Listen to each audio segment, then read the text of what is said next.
El comandante Romero ya está listo para ayudarnos a entender parte de lo que está ocurriendo en nuestra región, donde hay un movimiento inusual que genera análisis militares frecuentes. Comandante Romero, bienvenido, como siempre. Gracias por su tiempo.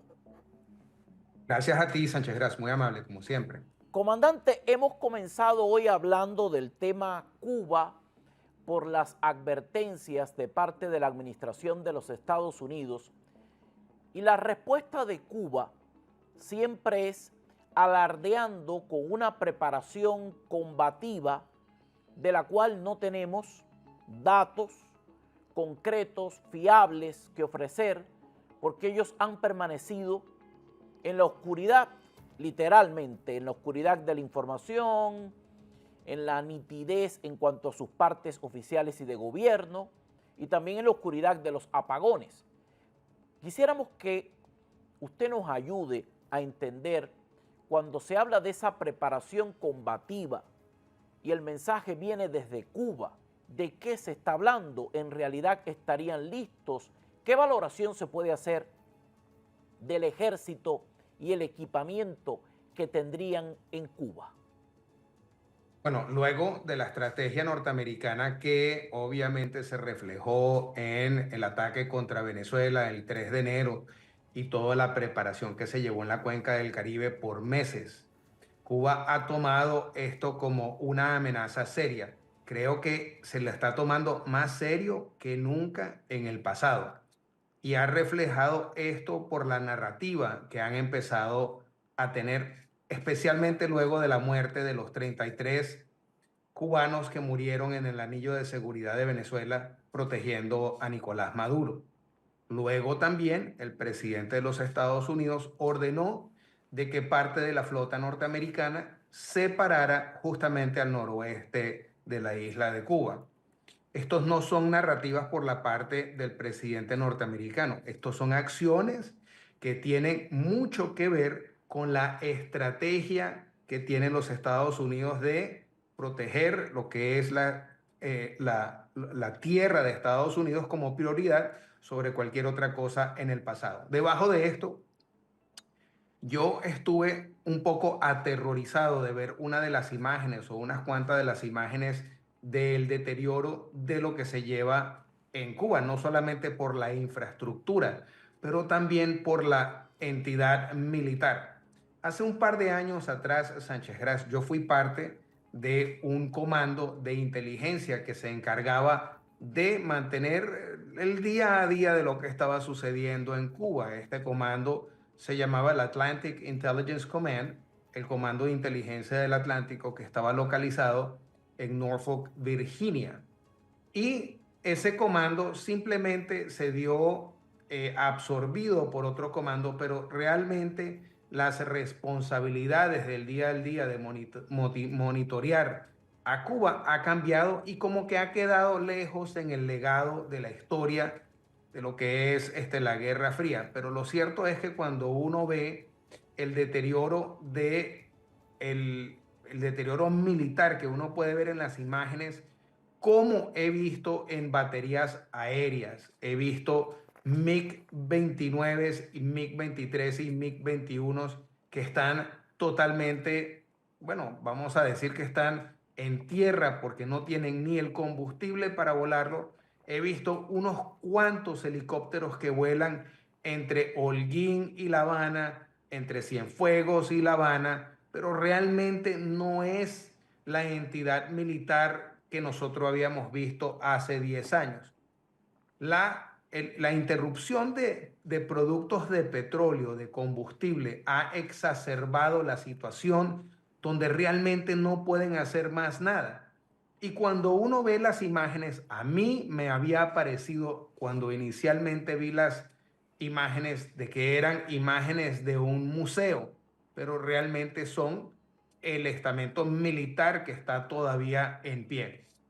Una de las grandes cosas es que cuando uno hace una comparación de lo que es Cuba hoy en día, contemporáneamente, y lo comparas con Venezuela, te voy a dar un ejemplo. Donde Venezuela tenía 200 y pico de aeronaves operativas, esto es antes de diciembre, Cuba tiene 32 o 33 aeronaves que todavía sirven.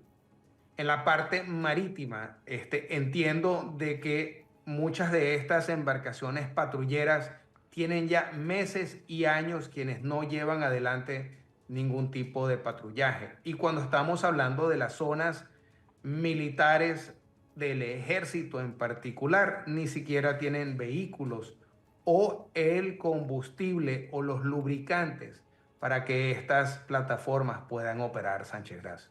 Ahora, estamos viendo imágenes que llegan desde Cuba, quizás de un modo festinado, haciendo lucir a personas de todas las edades, de todas las condiciones, mostrándolos como listos para defender al país, en condiciones de integrar cualquier ejército. Mi pregunta es muy concreta, comandante. ¿Cuánto tiempo demora un soldado en estar en verdad listo para serle útil a un ejército? Bueno, vimos particularmente lo que sucedió en Venezuela con los millones de milicianos que aparentemente ni siquiera se despertaron con el ruido que hizo el estruendo de la entrada de los norteamericanos en Venezuela. Y cuando uno ve a Cuba, parte de la amenaza que existía cuando yo estaba viendo y monitoreando estas actividades en Cuba, una de las que nosotros estábamos preocupados era de los milicianos. Los milicianos hace 20 años estaban en una muy buena forma física, estaban entrenando, entrenaban entre las comunas con el estamento cívico-militar, pero esto no es lo que vemos en Cuba hoy en día, aparte de un pito y tal vez un palo para tal vez utilizarlo como en una forma de ley y orden para traer algún tipo de seguridad o para reprimir el pueblo. Pero te voy a decir algo en particular.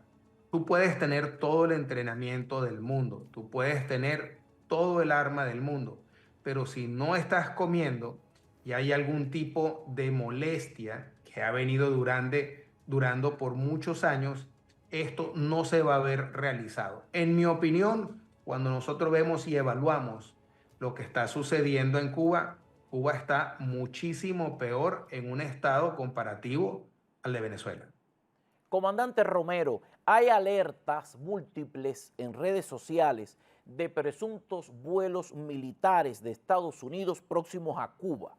Me remonto a los más recientes. Con fecha de ayer se publicó que al menos 2 aviones de entrenamiento del ejército de los Estados Unidos pudieron contemplarse cerca de Artemisa y luego cerca de Mayabeque, Matanzas, con pocas horas de diferencia el mismo día. Esto no es habitual. ¿Qué interpretación podemos hacer acerca de estos vuelos? Bueno, yo estoy seguro que lo que estamos viendo es una cosa, más lo que no estamos viendo es otra. Yo estoy seguro que los Estados Unidos está llevando a cabo posiblemente vuelos de reconocimiento, vuelos para ver el tipo de reacción de lo que es el sistema integral de defensa aérea. ¿Cuánto tiempo les toma en reaccionar? ¿Cuánto tiempo les toma en ver lo que están precisando? Esto nos remonta, Sánchez Gras, precisamente al principio de cuando vimos operar aeronaves en las costas de Venezuela. Es así exactamente, es como el mismo guión y eso debería ser lo más preocupante. Mucha gente le da una valoración quizás excesiva, quizás incompleta, al rol que pudiera jugar la base naval de Guantánamo como parte de una presunta operación militar con respecto a Cuba. Sabiendo que la base está ahí, ¿cuál sería el nivel de utilidad en medio de una operación militar, comandante? Bueno, ese en particular a mí me remonta a recordarme lo que sucedió en la invasión de Panamá. Nosotros teníamos una serie de bases, creo que teníamos 7 o 10 bases en Panamá todavía. Teníamos aeropuertos militares donde llegaban y salían aviones logísticos antes de la invasión.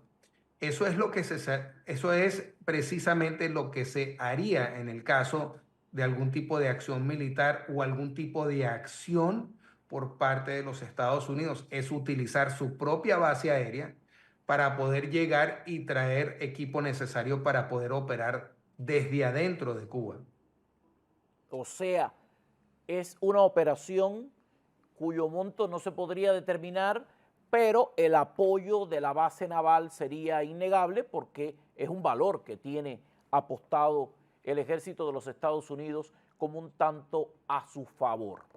A Sería lo Venezuela, equivalente, sería lo equivalente, discúlpame, equivalente a tener tu propio portaaviones adentro de Cuba. o sea, el portaaviones ya está ahí, no hay que ir Así a es. parquearlo.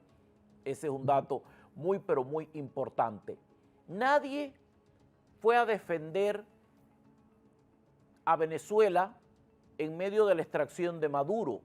Ninguna de las personas que juraron esa lealtad y que amenazaron a la administración estadounidense, al menos retóricamente, cumplieron con lo que dijeron. De hecho, han desaparecido del espectro mediático.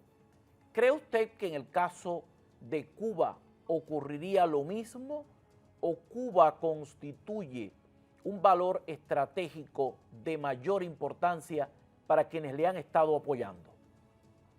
Yo supongo que veríamos algo muy similar a lo de Venezuela, pero creo que aún más acentuado.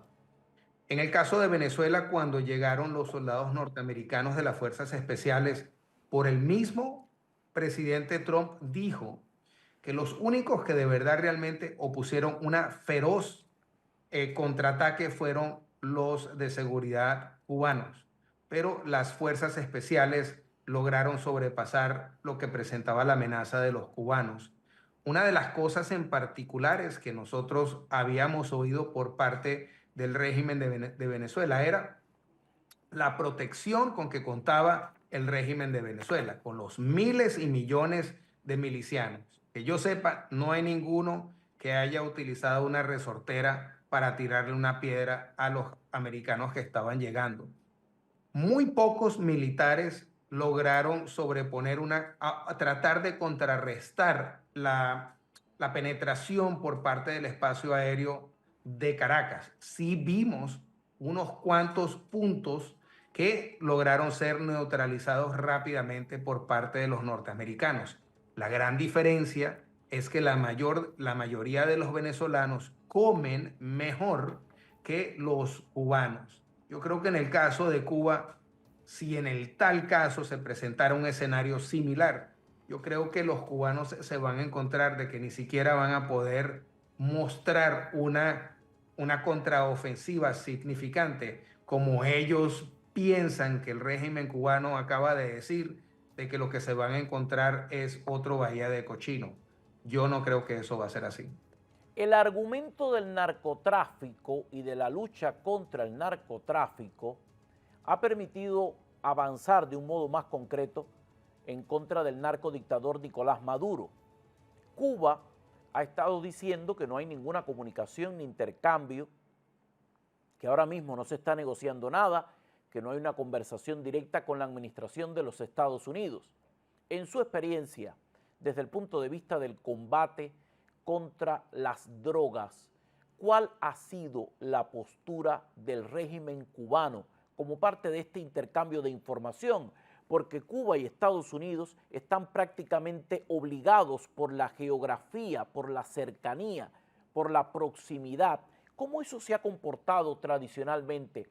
¿Ese tipo de conversaciones continúan frecuentemente sosteniéndose?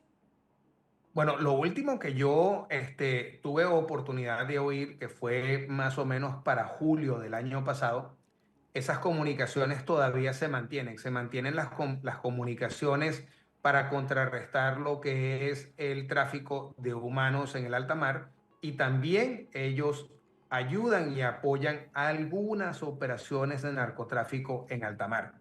Yo no puedo constatar nada desde agosto hasta el día de hoy porque desconozco, pero sí sé de que esas comunicaciones y esas reuniones se habían llevado a cabo el año pasado. Bueno, pues habrá que seguirle dando seguimiento a este tema. Es evidente que al menos hay una conversación fluida con respecto al tema del narcotráfico, lo que podría ser un impedimento en cuanto a la retórica o el camino a seguir a la hora de realizar operaciones con respecto a Cuba. Este tema fue muy propicio con Venezuela. Con Cuba podría no ser tan efectivo, lo que no está quitándole a la actual administración la postura de tomar una determinación con el régimen cubano, porque con el tema Cuba sobran las razones, los años, las décadas, los hechos para acometer una embestida contra la dictadura en la isla. Gracias al comandante Romero por ayudarnos a entender el supuesto estado combativo del ejército cubano, que dice estar listo para hacerle frente a cualquier invasión estadounidense. Un abrazo y gracias por su tiempo. Por supuesto, Sánchez, gracias. Muchas gracias, como siempre.